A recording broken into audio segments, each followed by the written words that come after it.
Kasus pelecehan seksual dan pedofilia marak terjadi di Indonesia. Oleh karena itu kami mengangkat satu kasus, yaitu kasus pencabulan terhadap 58 anak di Kediri. Kami dari kelompok 2, saya Eugenia Doran Shombing. Saya Maria. Saya Evi Krisdayanti Simbolon. Saya Stefania Krisni Silitonga. Saya Samuel. Saya Amsal dan ini hasil analisa kami.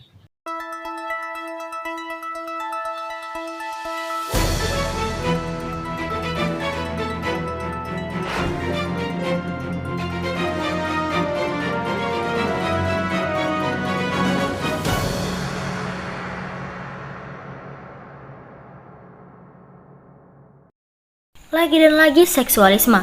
Seperti yang dikatakan Eugenia, kasus tersebut terjadi di Kediri pada tahun 2015 sampai 2016 dan korbannya mencapai 58 orang anak. Tapi pelakunya hanya satu. Siapakah pelakunya? Berikut data sang pelaku. Sony Sandra, atau lebih akrab dipanggil dengan Koko, merupakan pengusaha konstruksi di Kediri. Beliau berumur 60 tahun di saat penangkapan, dan beliau merupakan orang ternama di Kediri. Mengapa bisa demikian? Karena beliau merupakan rekan kerja dari pemerintahan kota dan kabupaten Kediri dalam sejumlah proyek yang besar. Beliau dikenal memiliki sifat yang baik, royal dan murah hati dengan orang-orang di sekitarnya, dan beliau termasuk salah satu orang kuat di Kediri. Pernah menjadi Persik di Kediri pada tahun 70 dan menjadi salah satu anggota skuad timnas junior pada tahun 71. Beliau mendirikan PT konstruksinya pada tahun 90 yaitu PT Triple S dan sering menjadi rekan kerja proyek dari Pemkab dan Pemkot Kediri. Namun, di beberapa proyeknya terdapat hal-hal yang janggal. Misalnya, tahun 2002, ia mengerjakan proyek monumen Simpang Gumul dengan dana APBD sebesar 350 miliar. Namun proyek tersebut terbengkalai atau berhenti di tengah jalan dan sampai sekarang tidak ada kabar dari kelanjutan proyek tersebut. Lalu pada tahun 2011, beliau ditetapkan sebagai tersangka korupsi dari kasus pembangunan jembatan Brawijaya sebesar 66 miliar. Namun kasus tersebut atau tuntutan tersebut dicabut oleh pihak kepolisian dengan alasan yang tidak jelas. Diduga kasus penyuapan yang tidak terlihat oleh media. Dan terakhir pada tahun 2015 sampai 2016 terjerat kasus pencabulan anak dan yang akan kita bahas sekarang. Berikut kronologi lengkap kasus pencabulan terhadap 58 orang anak di Kediri oleh Sony Sandra. Tindakan bejat yang dilakukan Sony Sandra terhadap 58 orang anak diduga sudah dilakukan sejak tahun 2013. Namun penangkapan pertamanya terjadi pada tahun 2015, tepatnya pada tanggal 14 Juli. Koko ditangkap saat ia dalam perjalanan menuju Bandara Juanda. Koko yang saat itu ingin melarikan diri ke Eropa karena perbuatan bejatnya langsung diamankan oleh pihak kepolisian ke pengadilan. Koko dituntut di pengadilan Kabupaten Kediri dan Koko dituntut oleh 3 orang korban pelecehan yaitu FG, AK, dan AG yang masih duduk di bangku SMP. Namun masa tahanan Koko hanya berjalan selama 3 bulan karena masa tahanannya habis dan laporan dicabut oleh korban. Juga terjadinya pencabutan laporan oleh korban karena adanya kasus penyuapan yang dilakukan oleh orang-orangnya Koko terhadap korban untuk kembali mencabut laporan dan menutup mulut. Sebelumnya, ketiga korban pelapor sudah mengajukan 4 kali pelimpahan berkas acara pemeriksaan pencabulan. Namun berkas tersebut ditolak oleh pengadilan dengan alasan yang tidak jelas, yaitu kurang lengkapnya data-data dari korban. Diduga kejadian tersebut terjadi karena adanya hubungan baik antara Sony Sandra dengan pemerintah Kabupaten Kediri. Setelah diselidiki lebih lanjut, ternyata sudah ada 14 orang korban pelecehan dari Sony Sandra. Namun hanya 3 orang yang berani melapor, sisanya kabur, tutup mulut karena suap dan ancaman, dan trauma sehingga tidak ingin kasus ini dibuka kembali. Koko lepas dari masa tahanannya pada November 2015. Namun belum 10 menit menikmati lepasnya masa tahanannya, Koko kembali dijerat dengan kasus yang sama, yaitu seksualisme dan pedofilia.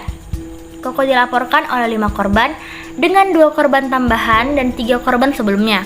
3 melapor ke pemerintahan kabupaten dan 2 lagi ke pemerintahan kota. Dan Koko ditangkap saat adanya razia di salah satu jalan besar di Kediri.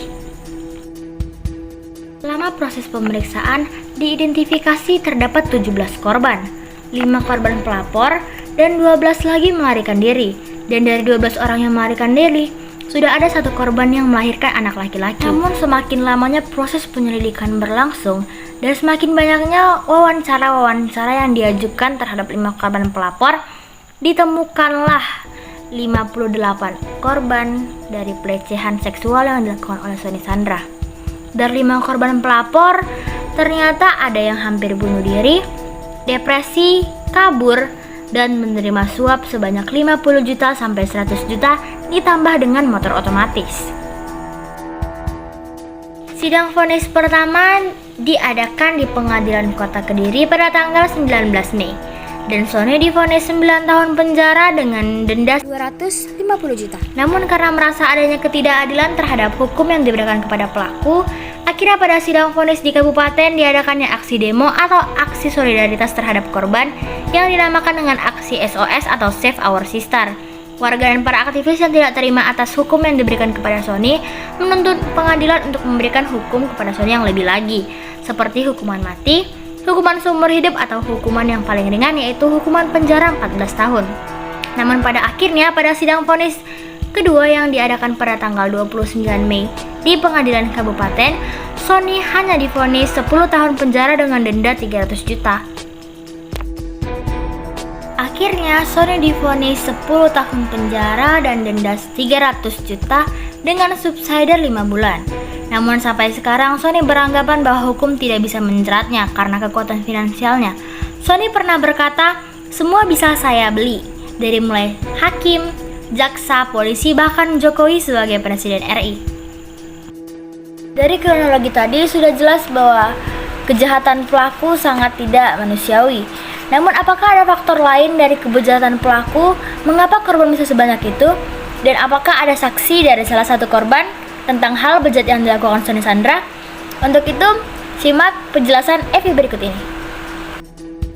Oke baik, sekarang saya akan membahas mengapa sampai bisa sebanyak 58 korban yang terdapat di kasus ini. Tapi terlebih dahulu kita harus mengetahui, di sini tidak sepenuhnya pelaku bersalah. Di sini juga ada sebagian korban yang salah.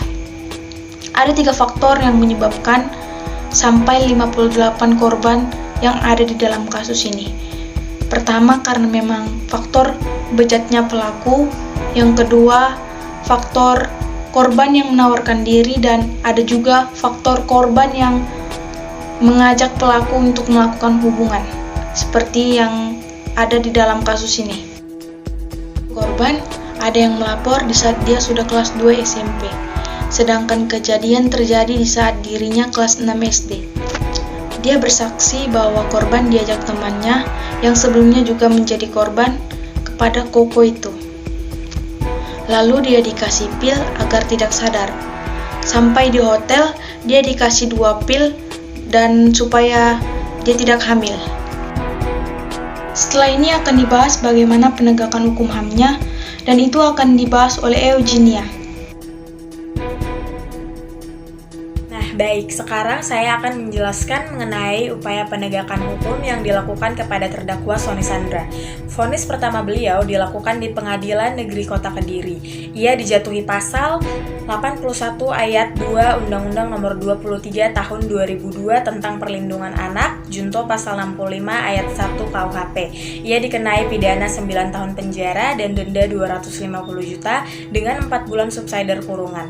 Namun pasti banyak yang tidak menerima tentang putusan tersebut karena dinilai tidak adil atas apa perbuatan yang telah beliau lakukan.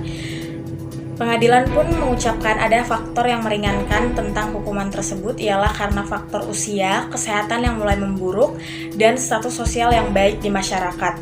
Vonis kedua beliau dilakukan di Pengadilan Negeri Kabupaten Kediri, dan akhirnya ia dijatuhi hukuman 10 tahun penjara dan denda 300 juta dengan 6 bulan subsidiar kurungan.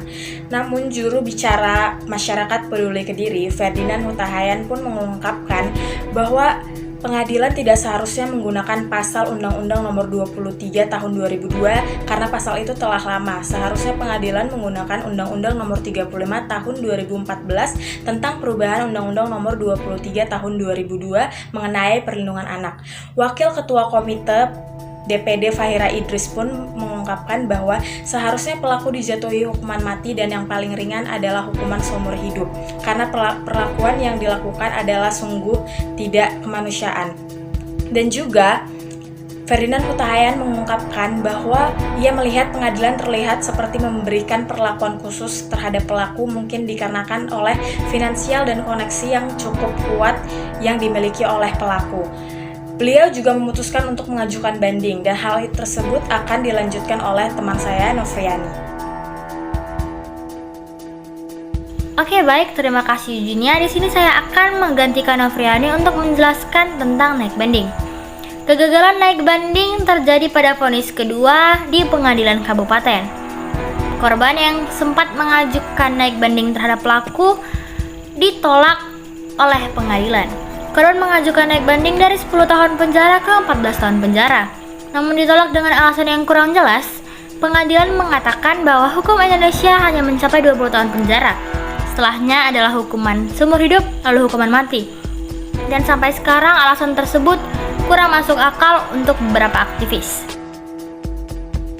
Setelah ini kita akan masuk ke topik pembahasan keempat, yaitu pendapat, kritik, dan saran. Dan hal ini akan dibahas oleh teman kita, Samuel.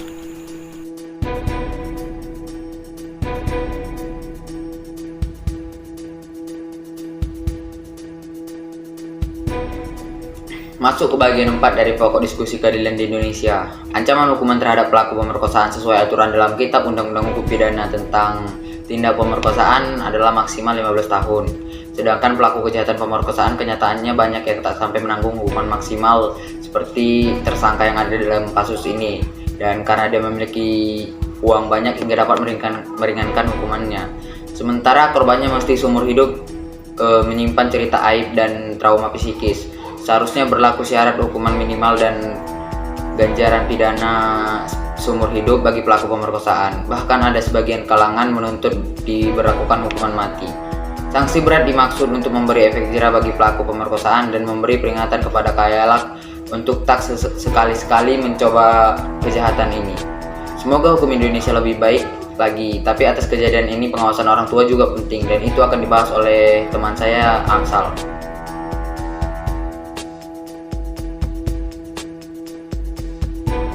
Oke, baik ya, jika kita perhatikan lebih dalam tentang banyaknya korban yang terajak oleh korban lain, hal itu disebabkan oleh pergaulan bebas sang anak dalam lingkungan sosialnya.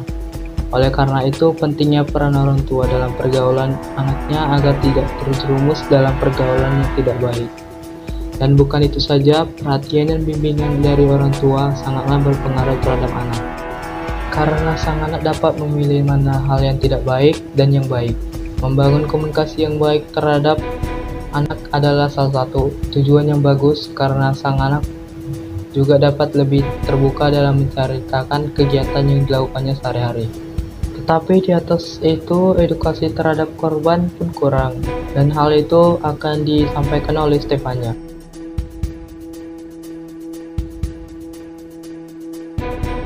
Baik, kurangnya pengetahuan anak tentang seks membuat mudah terjerumus ke dalam seks itu sendiri. Jadi buat para orang tua, anak-anak perlu diberikan pendidikan seks sedini mungkin dengan cara ataupun materi penyampaian mereka. Sehingga pendidik seks yang paling baik adalah orang tua. Tujuan dan manfaatnya pendidikan seks pada usia dini adalah untuk mengenal pada anak-anak tentang bahayanya atau kejahatannya seksual yang itu juga membekalin anak-anak untuk menjaga dirinya dari orang lain serta mengetahui tindakan apa yang harus dilakukan bila terjadi kepada mereka ataupun mendapatkan kejahatan seksual. Nah, adapun anak yang pernah mengalami kekerasan atau kejahatan seksual akan memiliki rasa ketakutan yang membuat mereka sulit memberitahukan pengalaman tersebut. Juga kelompok pada usia dini merupakan kelompok yang paling umum untuk dianiayakan karena komunikasi mereka tidak akan bisa melaporkan kekerasan dan pelecehan tersebut pada dirinya.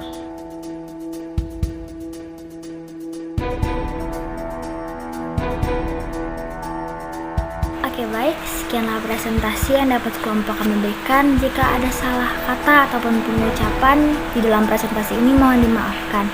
Dan tolong berikan komentar-komentar positif agar kelompok ini semakin baik ke depannya. Sekian dari kelompok 2, terima kasih.